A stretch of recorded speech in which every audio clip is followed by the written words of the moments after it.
ഇപ്പോൾ കണക്ക് വളരെ വ്യക്തമാണല്ലോ. 232 രൂപയാണ് നമ്മൾ ഒരു ദിവസം ഒരു ആശാവർക്കറിന് കൊടുത്തുകൊണ്ടിരിക്കുന്നത്.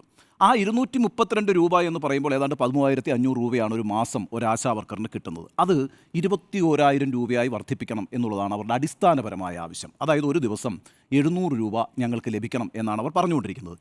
എന്താണ് ഈ ആശാവർക്കർമാർ കേരളത്തിൽ ചെയ്തുകൊണ്ടിരിക്കുന്നത്? അത് നമ്മളൊന്ന് പരിശോധിക്കണമല്ലോ. ഇപ്പോൾ നമ്മുടെ നാട്ടിൽ പ്രായാധിക്യത്താൽ ആരും നോക്കാനില്ലാതെ കിടക്കുന്ന മനുഷ്യന്മാരുണ്ട്. ആ മനുഷ്യന്മാരൊക്കെ എന്ത് ചെയ്തുകൊണ്ടിരിക്കുന്നു, അവരുടെ അവസ്ഥ എന്താണ് എന്ന് സർക്കാരിനെ അറിയിക്കുന്നത് ആരാണ്? ആശാവർക്കർമാരാണ്. നമ്മുടെ സംസ്ഥാനത്ത് പരിസര മലിനീകരണം സംഭവിക്കുന്നുണ്ടോ? നമ്മളുടെ സംസ്ഥാനത്ത് ശുചിത്വം കൃത്യമായി പാലിക്കുന്നുണ്ടോ?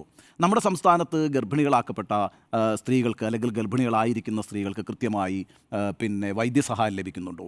അതുപോലെ തന്നെ പാലിയേറ്റീവ് ആയിട്ടുള്ള സേവനങ്ങൾ ലഭിക്കുന്നുണ്ടോ? ഇത്തരത്തിൽ അടിസ്ഥാനപരമായ ആരോഗ്യ പ്രവർത്തനം നടത്തിക്കൊണ്ടിരിക്കുന്ന ആളുകളാണ് ഈ ആശാവർക്കർമാരെന്ന് പറയുന്നത്.